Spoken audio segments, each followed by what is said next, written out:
Hello, everyone. Welcome to a very special episode of Uncanny Treks covers Penguin versus Too Old to Die Young.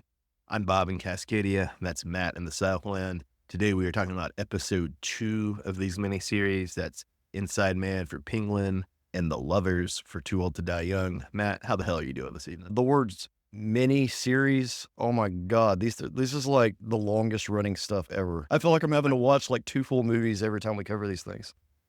I want to complain about runtime too, but I want to complain about the runtime of the Penguin rather than Too Old to Die Young. You may be, Bob, that's ridiculous. Too Old to Die Young was 90 minutes and the Penguin was 60 minutes. To which I would say fair, but I've already seen Too Old to Die Young. I knew to expect that. I was hoping the Penguin would get down to more 50 minutes, 55 minutes. Yeah, that's not what I was hoping for with the Penguin as well, Bob. I will complain about the Penguin's runtime. It is way too long for what they're trying to do. I mean, come on. On the one hand, we were talking about this off mic. On the one hand, they are moving along and doing stuff, so it's not totally stationary. But on the other hand, it doesn't necessarily feel it's advanced so much for episode 2 of what I believe is an 8-episode miniseries, right? Right, and pacing-wise, Bob, we know this is going to end before whatever Matt Reeves' next film is going to take place. So, I mean, we have it. We already have an ending spot tacked on. Yeah, I'll be very interested to see how satisfying the ending feels, bearing that in mind. I would tend to bet it's not going to be very satisfying, but I could be wrong. It would be amusing to be wrong. Yeah. Or I can tell you, Bob, now, as of right now, all the pieces we have so far, we've got the Penguin, we've got the Batman film, but then we also have this Riddler miniseries that dropped that the actor actually wrote himself that was absolutely terrible. As soon as I saw it, was it called The Riddler Year One or was it just called The Riddler? I think it was Riddler Year One or something like that. As soon as I saw that, I was, no, this sucks. I'm not going to read it. I don't think we really talked The Batman last time, but I will just say about The Batman, the Riddler is so bad in that movie. It's so annoying. It's such an unoriginal, uninteresting version of the Riddler. Oh, man, I've got a Heath Ledger as hard as I can Heath Ledger. Paul Dano's been very good in some stuff before. I don't want to just totally diss on him, but man, that Riddler performance. You hit the nail on the head, Bob, when you said that it was just supposed to be Hush, but they knew they needed a more familiar villain to sell tickets. Yeah. And the other thing that was funny I would bring up from this, it's been a while since the Batman was out. It hasn't been quite a while since I watched it, but it's been a while since it's been out. And when my boy and I, who I watched this with, were watching it, we both just gotten about the Riddler from the Batman because he's so bad. And then when they make a reference to the Riddler later in the show, in the second episode of The Penguin, for a minute we were both excited. Oh, cool. They're dropping an Easter egg about the Riddler. Oh, no, they already did that. That was the villain in the first one. Isn't that awful, Bob? And that just goes further to show you that I'm hoping this show does not turn into Gotham. These little Easter eggs are just... like, even that piece is just lame to me. I know you didn't watch much Gotham, but Gotham was like that nonstop dropping of Easter eggs. And what's funny is we have so many different versions of these characters and shows to look at, like you just said. Oh yeah, wait, we've already been introduced to Riddler in this, I guess, in this universe or continuity or whatever you want to call it. I only watched, I think, 3 episodes of Gotham, and I actually enjoyed the 3 episodes I saw quite a bit, but they extended the season order a couple of times for the first season. It started out maybe 13. And then extended it till 16, and then they maybe extended it till 2022. I don't have 22 episodes a year of it in me, you know? Well, what I love about it, Bob, is you can just go back and you can just figure out which episode or which character you wanted to see them butcher. Just go back and watch those episodes. I want to see how they butcher Bane. So I just found the Bane Bane-themed episodes, because these characters don't ever come back. That's how they did Bane. Riddler, Penguin, they're reoccurring. Poison Ivy, I think, is reoccurring, but everybody else just drops in. Psycho of the week. Interesting. I have thought about going back with my boy and watching Gotham. I'm not sure how far we'd actually get if we did. But Bob, with Penguin, we have this character that we think is Hugo Strange. Yeah, I've also heard some speculation of Jonathan Crane, but Hugo Strange seems to be the more likely candidate. I honestly forgot to put down the character's name as given, but he's Sophia's counselor at Arkham, and then do you know the actor that's playing him? I believe he's a bald Puerto Rican gentleman named Theo Rossi. I know him from Sons of Anarchy, but I didn't know if you'd recognized him from anything. Just because I'm bald, Bob, you think I'm going to recognize him as bald guys know each other? Is that what you're trying to say? Yeah. We just hang out together? Yeah, I think you have secret signs. I think you dress in robes and do strange rituals. No, Bob, I don't know who this is, but I will say that it is interesting that they are going in that direction there. Are they going to start dropping character names all over the place? Are we gonna start I, seeing this? I wouldn't say all over the place, but as my boy and I were talking, I was thinking Hugo Strange seems like the type of character where you could use him and you could not step on Matt Reeves's future plans Yeah. for Batman. Another example of this is jumping ahead, but we have this dirty cop, this vet cop. Actually, he's an ex-cop at this point, but he used to be on the force and dirty, and he's still dirty, named Marcus Wise. And we didn't catch his name at first, and we were wondering, is that Harvey Bullock? Is that Arnold Flass? Is that somebody else? Then we got the name Marcus Wise, and I was like, that doesn't sound familiar. That didn't ring a bell for either of us. But I did do some looking, and apparently he is an actual cop from Chuck Dixon's final little story arc or final little mini run Oh, on okay. Tim Drake Robin. I've never read that, but don't know anything about him in the comics. But I can see how, okay, we need a cop character. Let's pull him because he's not on the list, whereas Bullock and Flass might be on the list, or Corrigan might be on the list of maybe in Batman 2 or Batman 3. Matt Reeves might want to go there. You know what job I want, Bob? I want to be the guy who gets to sort like A-list, B-list, C-list, D-list characters that they're allowed to use. This guy, Marcus Weiss, I mean, come on. I don't even remember him on Gotham Central, but he's some random character in the Tim Drake Robin comic. I mean, come on. Yeah. So D-list. They could have used him Yeah. for anything. They could have used him for fodder if they wanted to. James Gunn tells you, okay, I need a character broadly like this. Yeah. Go find me one. I want that Yeah. job. I want, Yeah. let's apply for that. Yeah, that would be fair stuff. That'd be really good. What do you think what do you think that would pay in this economy, Bob? Probably slightly better than what I make as a full college teacher, I would assume. Oh, man. So I don't have super lot to say about this episode, but I guess to go into some of this, one of the major plot points of this is that the Penguin has a scheme to run drugs in a FEMA truck. And obviously this gets more timely in the wake of the hurricanes in North Carolina. Horrible, but still the idea of running drugs in a FEMA truck, pretty funny. Yeah, I can believe it, Bob. And to be honest, I don't know if any of our listeners are over in the southern part of the United States, but there's Dollar Generals at every corner. I believe those are actual drug fronts. Interesting. Did I ever tell you about the pizza place I used to go into that I was pretty sure was a drug front? No. There's in my old apartment in the city, there were two pizza places nearby, and one of them kept longer hours than the other. And so I would sometimes go in the one that kept longer hours, and usually I'd go in when I was drunk. And it would be funny because there would be many, many people and many, many cars in the parking lot. But they wouldn't really seem to be doing anything. They'd just be standing around. And whenever you'd order a pizza, it would create a little mini crisis. Well, as they they all ran around in the back. We have to actually make pizza, not drugs. Yeah. We had to shift the operation.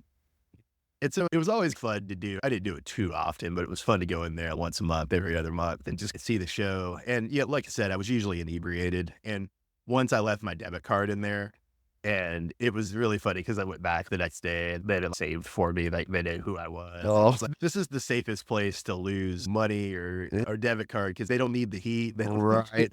They don't want anybody coming by. Immediately want to get it back to you. I do think it's hilarious that it's not the drug dealings to make you pizza. My roommates at the time would also go in there. We would usually go in separately, but we all enjoyed it. Sadly, it's now a Chinese restaurant, and I've moved from that apartment, and I have not gone back to see if the Chinese restaurant is also a drug front or not. I don't know. Yeah, I always wonder if they just change the cuisine. The drug stays. Oh man, what are the drugs? The drugs. What are the drugs in this universe? Drops, Bob. You put them in your eyes. Yeah, the drops are always the same. They're always the same. So we sort of find out that Sophia Falcone, at least, is apparently a serial killer of women, which I don't think we knew before. Although the way they're talking about it, it makes me think there's probably a much more elaborate backstory involving the Penguin and other members of the Falcone family. And so probably there might be more here than as they're presenting. Did you feel that way too? Yeah, I feel like they're adding like a little too much to the mythos as well, Bob. I feel like some of these characters would be a little more mysterious. Now that I know Sophia Falcone was a serial killer as well, she's locked up in there with Martha Wayne. She's locked up there with Riddler, Joker. I guess it fits. She eats spaghetti weird. I feel like I know a whole lot more about Sophia Falcone than I ever really wanted to know. I assume this, maybe I'm wrong. Maybe it's just going to be a few scenes, but I assume this show is veering straight toward a massive flashback, maybe a whole episode even. Are you looking forward to that or no? Or maybe you're just indifferent to it. I'm not looking, I mean, it could be good and I could be wrong, but I'm not super looking forward to this flashback I'm anticipating. Yeah, we'll see it. We'll see an episode that focuses on whatever happened to her, and somebody will tell the story of what happened, and we'll be like, "Oh, that's so shocking." And then guess who's going to die, Bob? Sophia Falcone is going to kill Penguin's girlfriend. Oh man, brutal. You're Brutal. welcome. Yeah. Spoilers. You called it. You called it. Did you catch? I don't think this was said in the first episode, although it could be wrong. But did you catch what Penguin's girlfriend's Eve's surname is? I think he said it was Carlo. Which implies maybe we're dealing with a daughter or a granddaughter or niece of Clayface. Clayface. Yeah, that's right, Bob. We got Clayface going on here. Maybe Sophia will go and stab her, and she'll turn to clay. One reference I did enjoy was they mentioned the Sprang River in this, which maybe that's an established thing that's mentioned in other Batman comics. If so, I've either missed it or never noticed it, but just a nice little tribute to the 1950s Batman artist Dick Sprang, but who also has the funniest name ever, Dick Sprang. It did, Dick Sprang. That's a crazy name. No, Matt, actually there is a real Sprang River in New Jersey. I looked it up. Spring or Spring? Sprang. Sprang. Okay, it's Sprang River. No, there's not a Sprang River in New Jersey. I'm lying. I'm lying to you. So, Matt, have you read Shakespeare's Othello? A long time ago, yes.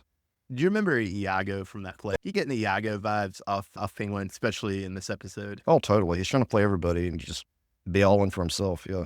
He gets. It's all about luck with him too, Bob. It's nothing he does really is going to work out.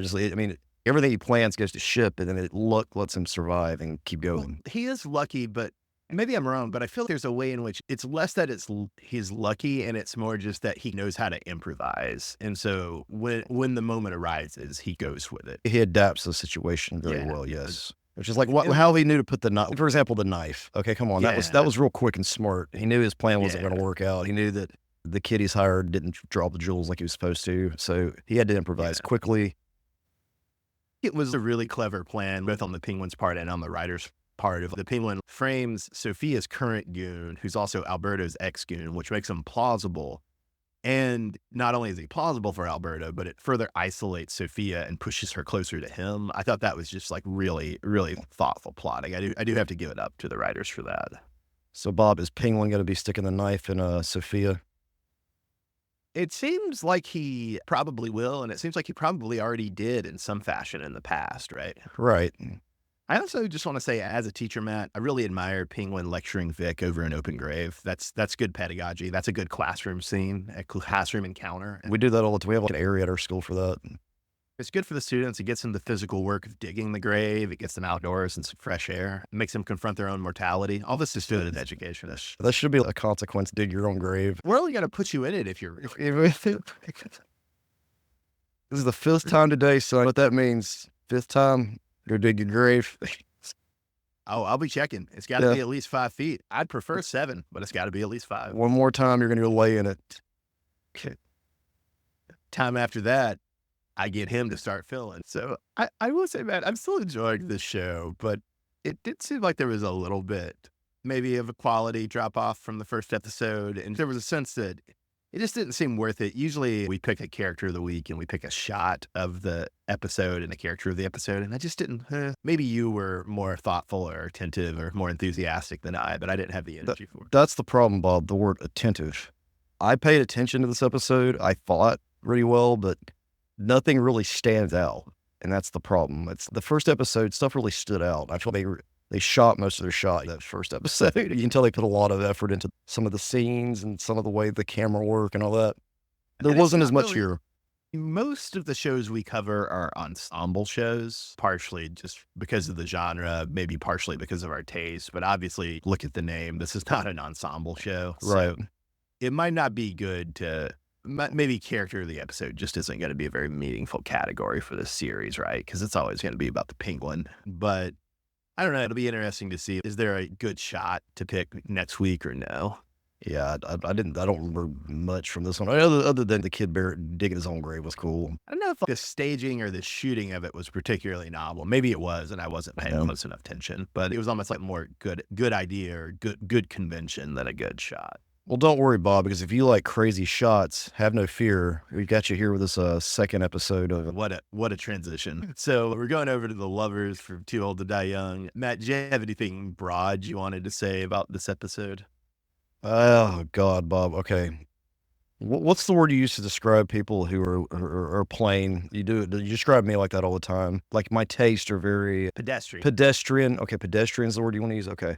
Yes, Well, this yes. is going to be one of the most pedestrian things I ever say on this podcast, Bob. But Oh, my body's ready. My body's ready. the second episode, I knew it was going to be one of these long, drawn out things. I saw the run times. I'm like, okay.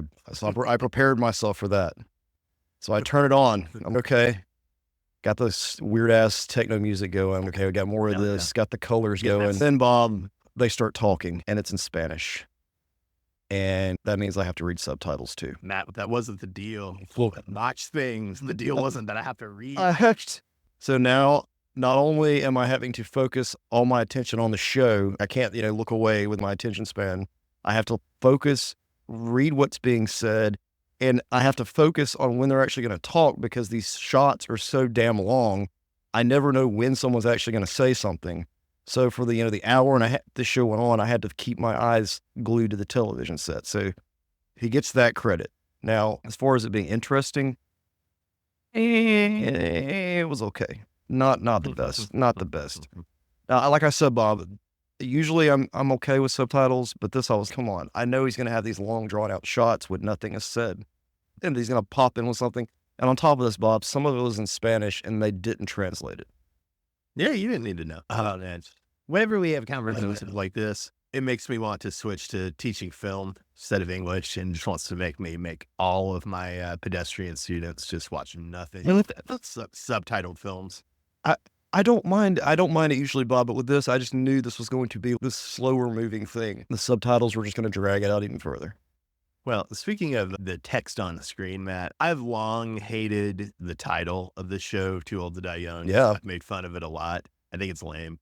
But I do have to admit that it does really look cool, the different ways they project it onto the screen and the different fonts. And in this episode, towards the beginning, they're panning over, I believe it's Yuritsa, and she's underdressed and in bed, and then they're projecting up in purple letters, Too Old to Die Young, and they're changing the tilt, and it does look really cool. The only apology for the title of the show is the funny things they can do with it on screen, right? Yeah, it was really cool the first 10 minutes they showed it. You don't know if I'm joking or not, dude. I think you're joking, but I just don't think it's that sick of a burn. Oh, in a way, we're agreeing, but we're agreeing in a way that's not. Because Bob would like to watch 10 minutes of the titling letters. All right, Bob. Oh, okay. I thought you were. Never mind. Okay. Yeah, Bob didn't get it. Bob doesn't get my humor. Sorry, man. It went right above my head like a Spanish. Exactly. So, were you surprised that the focus of this episode shifted from the first episode was mostly about Martin, the dirty cop. Now we're about Jesus, the guy who shot Martin's partner, Larry, for either Larry or Martin shooting Jesus' mother, Magdalena. There was definitely the shift, but he seems just as screwed up as Martin, so it was okay. We get one creepy guy for another creepy guy. And they're both good reffin protagonists, so they'll move from Copenhagen Cowboy, or they're Ryan Gosling and the driver and Only God Forgives. There's no lovable characters in any of these shows. Nobody's like, hey, I want to hang out with that guy. No, they're all. Yeah. Oh, and I misspoke. I should say Ryan Gosling in Drive.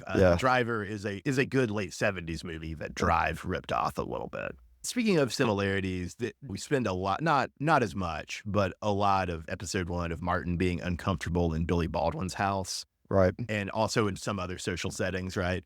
In this episode, it's basically Jesus being uncomfortable in his uncle Don Ricardo's house for most of the movie, most of the episode. Yeah, it's pretty awkward. But okay, make sure I got the understanding of the plot. Martin is the crooked cop. Yeah, he killed Magdalena. Yeah, Magdalena's son is Jesus. Yeah, Magdalena's son is Jesus, and then Don Ricardo's son is Miguel, but Don Ricardo does not like Miguel. Gotcha. Okay, but we do, and the fact that Don Ricardo doesn't like Miguel makes Miguel jealous of his cousin Jesus. Gotcha. And then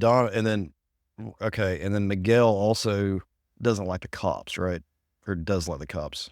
One of them doesn't like. Well, so the Mexican cops have a relationship Yeah, because they have the soccer thing with going on. they're on Don Ricardo's payroll. Right, because they got the crooked ones, yeah. I maybe should have paid more attention to this, but it seems when Miguel comes to power, he's going to, how would you say, he's going to either ask more from them or screw them over. Miguel, he has his relationship with Miguel's the like cops is drunk not on his new power. He's drunk on his new power, and the cops resent that. Is how I took it. Zeus and Miguel make up at the end, and they kill some cop. Yuritsa is Don Ricardo's. It's nominally his nurse in his illness, right? Yeah. But it seems like they're probably lovers. But she's also kind of A medium, she's a medium. Yes, and she's screwing with Jesus. Okay. and spoiler, she's Batman. Oh, okay. She's also the high priestess of death. I was going to ask you, on those mornings when I sleep in and make you wait to record, is that the equivalent of Don Ricardo dozing off at the table and Miguel making all the henchmen wait until he wakes up till they can resume eating and drinking? They had some weird customs going on there, Bob. I'm pretty good. I usually just play video games till you wake up, find something else to do. Oh man! And were you surprised that it was when it was revealed that Ricardo's nurse Yuritsa is the vigilante, the high priestess of death? I was relatively surprised. Yes, Bob. She's pretty kick ass, I guess. She does save that one woman. Yeah, she's supposed to basically be sold and trafficked. Yeah, it was awful. Yeah. Do you like that? Basically, we do both Nicholas Winding Refn shows we've watched are sort of superhero shows. Yeah, they kind of are, yeah, in a way. Yeah, very weird and very non-conventional, but basically sort of super. About as long as your average superhero film. Each episode. I would posit infinitely more entertaining than than your average superhero film, but maybe that's just me. Maybe I'm built different. Maybe I'm strange. Yeah. If you really like those scanning shots, Bob, which will tell you what my shot of the episode or any of the shots where they scan across the club or the bar, and you just see people like sitting there staring. Sitting there staring, maybe getting their drink on, Yeah. maybe getting their beep on. If you've ever been to a club or anything like that or a bar, it's so loud you can't really talk to people around you. That's what they do. This is what it would look like if the music wasn't that weird music that they play. If it was actually the music they play in the clubs in those scenes, it would not look as strange. That's why I always take Bob to the club. I got to get him to shut up somehow. Yeah, we were hanging the club. Those were some lovely tracking shots, and just everybody seems a little zanned out, a little checked out. It's great. I think my favorite is they do a tracking shot on the desert landscape, and then you see Yuritsa stepping out of the desert to stand right before that altar they've made to the high priestess of death. And this is before I think we know she's the high priestess of death, although it really does start to strongly associate her with the role. Who is your character of the episode, Matt? That's why she is my character of the episode, Bob Yuritsa. Yuritsa's great. I love her.